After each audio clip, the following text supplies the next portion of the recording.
tal la cancioncita y poco a poco se le fue acabando la batería.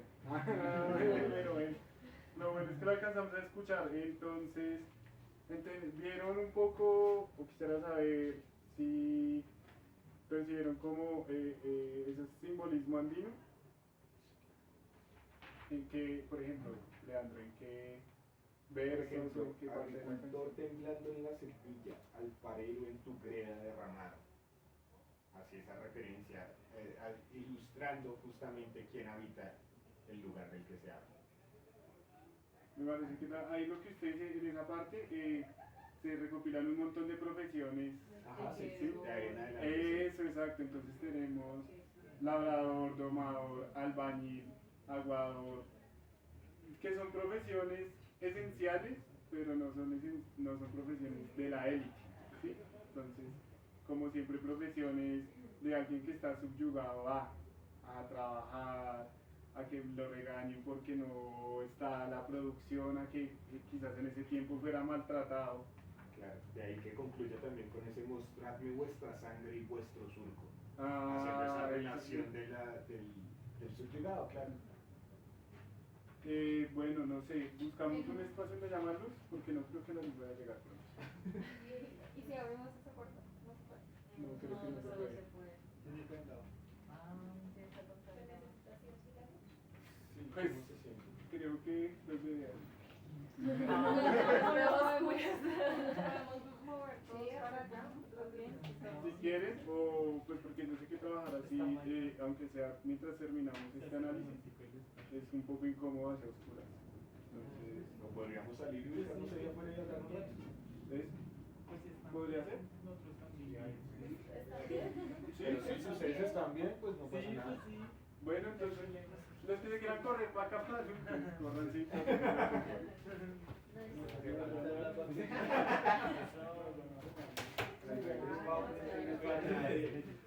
Bueno, entonces, a nivel de figuras literarias, no, ya no puedo usar el tablero. Ah, sí, ahí se ve. Sí, se ve. ¿Cómo que no? Sí se ve. También hay Sería muy baila, pero... también hace como una alegoría a Jesucristo, ¿no?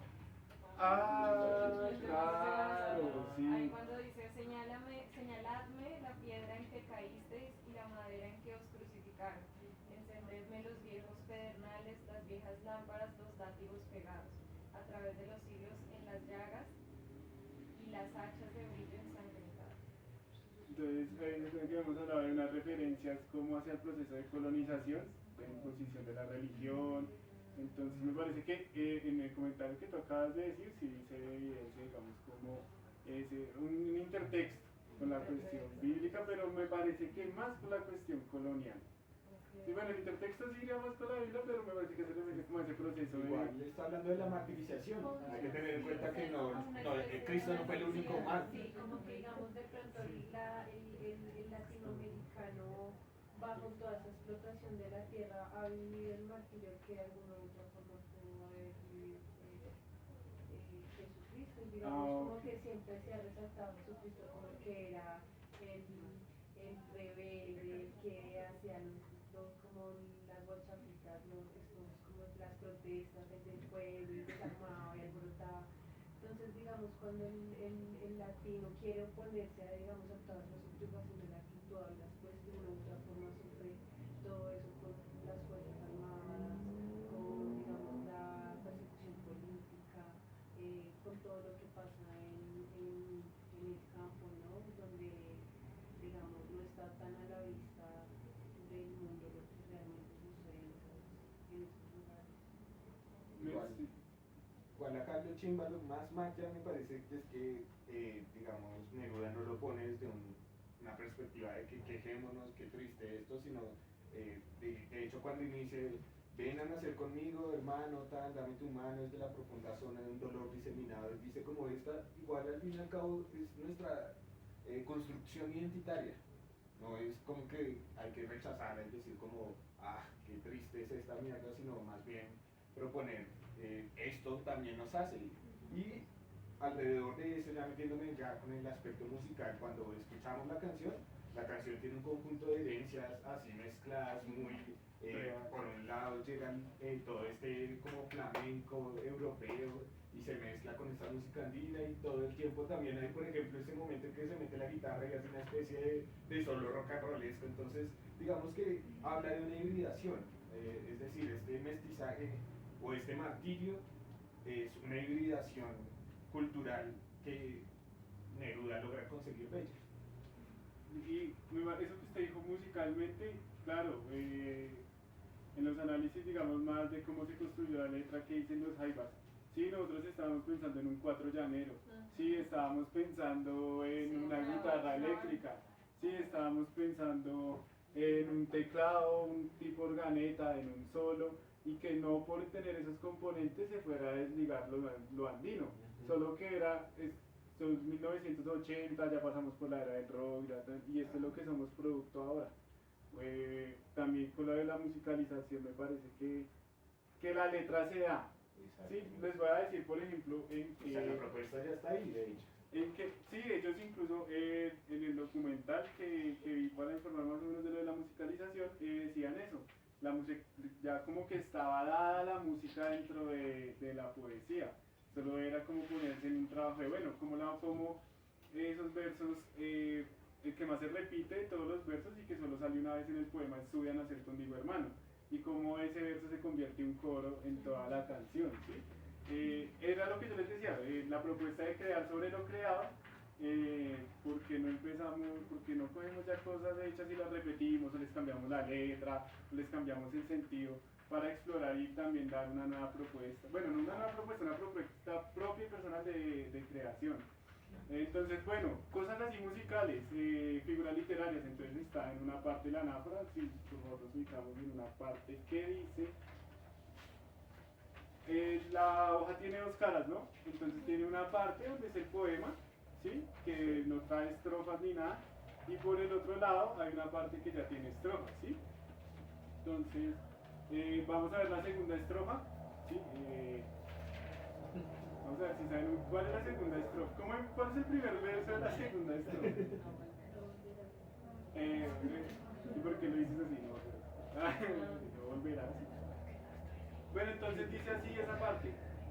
No volverás del fondo de las rocas, no volverás del tiempo subterráneo, no volverá tu voz endurecida, no volverán tus ojos taladrados. Entonces se acuerdan que la canción cuando dicen no volverás y es como un coro, lo dicen todas las voces, entonces esa figura que viene siendo la anáfora se presta para uno poderle hacer un coro, para uno poderle hacer una musicalización, ¿sí? Incluso ponerle la voz principal y poner otras voces que lo refuercen, ¿sí? Otro elemento que podemos ver así a nivel gramatical, a nivel de figuras gramaticales, podemos encontrar una que se llama concatenación, ¿sí? Que comienza, lo vamos a ver.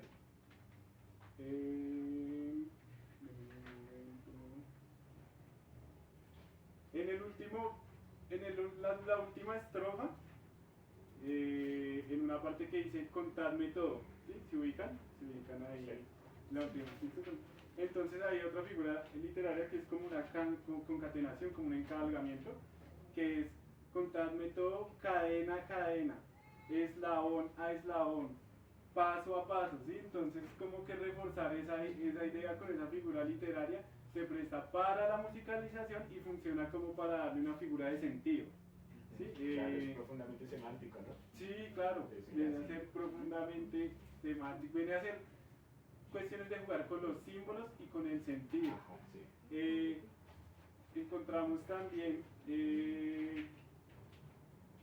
a nivel de sentido otra figura literaria que es cuando dice ya les busco acá. ¿Puedes repetir el nombre del anterior? La anterior se llama concatenación, lo pueden encontrar también como encabalgamiento. Voy a hacer una aclaración a los compañeros que de pronto no son del área, obviamente las figuras literarias. No, las figuras que hay figuras de fonológicas, de sonidos, ¿sí? Como cuando usted en una ronda infantil ve que ponen a hacer los sonidos como la gallina. Sí, ¿cómo se llama? Sí, incluso funciona también a nivel narrativo cuando se escribe como el carro suena run y empieza a tener como más onomatopeya, pero diría que las onomatopeyas están más dirigidas como a cosas de la naturaleza o cosas así, no sé qué opinen ustedes frente a eso. Depende de la representación, Del la sonido, manera de cualquier sonido. fonológica, si tenga, si sea un sonido mecánico, Sí, pues, cualquier cualquier otra sonido. cosa. Como los cómics. Eso, exacto, como ese es un ejemplo excelente. Hay otras figuras que Los son cómics Que aparecen en el la baúl. herramienta a lo Batman. Ah, bueno, y hay otras figuras que son más gramaticales como las que estábamos viendo acá, que es como poner, repetir palabras o cambiar el orden de la oración. Dentro de la literatura tiene un mayor impacto porque se constituye cuando usted no dice las cosas de una manera como lo diría en el cotidiano, sino que precisamente uno recurre a todas estas figuras para poder expresarse de una manera diferente, aunque no sea el objetivo que sea artístico, sino solo como no decirlo de la manera cotidiana, ¿listo? Y hay figuras que son las más, como que las que más se sienten, que son las del sentido, ¿sí? Que son las figuras semánticas, las figuras simbólicas, que usted las entiende más, es como cuando se las imagina y no cuando las lee, las identifica de esa manera. Bueno, cuando las ve así como en su forma escrita. Me hace por aquí la luz. Digamos que un ejemplo así súper practicísimo es, tienes unos ojos azules muy bellos, eso podría decirse, pero eso en sí mismo no es una, como una figura literaria que use ornamental. Entonces yo lo que sí puedo decir es, los luceros de tus ojos son alusivos al mar en el interior de tu ser. Estoy diciendo, pero es decir, estoy usando una figura y sobre todo el arte y el amor y las mentiras, sobre todo les debemos mucho eso que es la metáfora. Son maneras más profundas, yo lo resumo así, maneras más profundas de expresar cualquier evento, objeto o situación. No es lo mismo se cayó a revoloteó por los aires para caer sutilmente, por ejemplo. Y además que son Diferentes figuras- formas de denunciar y de decir. Además que son figuras que nosotros utilizamos frecuentemente. Por ejemplo, cayó un palo de agua. Esa es la metáfora. Hay unas que son, por ejemplo, las que le estaba explicando ahorita, son más de lenguaje, por ejemplo, Concatenación. eso, mira, ahí tú lo ves, entonces va una sobre otra y va uniendo, ¿sí? Entonces es más, hay unas que son más específicas del lenguaje, pero hay otras que nosotros cotidianamente utilizamos y no nos damos cuenta. Por ejemplo, tráemelo, no es lo mismo tráemelo, tráemelo. La intención comunicativa es lo que cambia en realidad, el concepto es el sería mismo. como una aliteración. Sí, claro. Una aliteración. Tráemelo, sí. Pero es para colocar ejemplos así como súper prácticos que entiendan que no es algo ajeno, son nombres extraños a cosas que nosotros dominamos Pues yo les muy digo un bien. ejemplo y Todos. que se van a desmayar. Ah, Dígamelo. Esa es la mera concatenación más gonorrea que he escuchado en mi vida. Entonces, sí. Sí. ¿Tienen alguna Igual, pregunta? Igual fresco que acá tampoco lo tenemos claro nosotros. No, yo iba a decir exactamente lo mismo. O sea, si yo tengo que dictar una clase de figuras literarias, entonces Toca cada Es vez que no, estudiarlas. es que incluso en figuras Es literarias llegan a ser más de 100. Llegan a ser muchas. Por eso es mejor, yo no les vengo a decir acá toda una clase de figuras literarias, sino abordémoslas así suaves. No, pero sí es interesante identificar Sí, cómo sí. podemos usar diferentes maneras para expresar. Sería interesante hacer un ejercicio de pronto en el taller de mañana con ejercicios donde se puede, por ejemplo, una palabra. No, fuerza mayor. Ok, bueno, ya saben que mañana. Coger una palabra y una palabra, por ejemplo, tú trabájala desde la literación, tú trabájala desde la metáfora pura, tú desde el símil, y ver cómo un solo concepto se transforma dependiendo de la figura que uses y no cambia el concepto. Cambia es la manera de presentarlo, como arroz chino, arroz con leche, arroz paisa, es arroz. Es algo así. Pero lo más mal es que no es solo estético. O sea, Claro, eso eso no no lo se convierte en algo simbólico, semántico, de sentido. Uno puede cambiar el sentido con la forma en que Claro, sí. Es que eso me parece importante y es la diferencia en cómo identificar una figura literaria desde la gramática como tal y es cómo utilizo yo el orden de las palabras, o cómo las conjugo, cómo las organizo para que tengan determinado sentido, o cómo por sí mismas las palabras ya tienen un sentido y representan una figura, como por decir, uy, no, es que con esta luz que tenemos, sí, ya con toda esta luz es irónico, yo no estoy ahí utilizando gramaticalmente ningún tipo de figura, pero sí representa una figura de sentido, que es en este caso la ironía. Entonces, eso. El sarcasmo, O el sarcasmo. tantas lámparas y tan poca luz.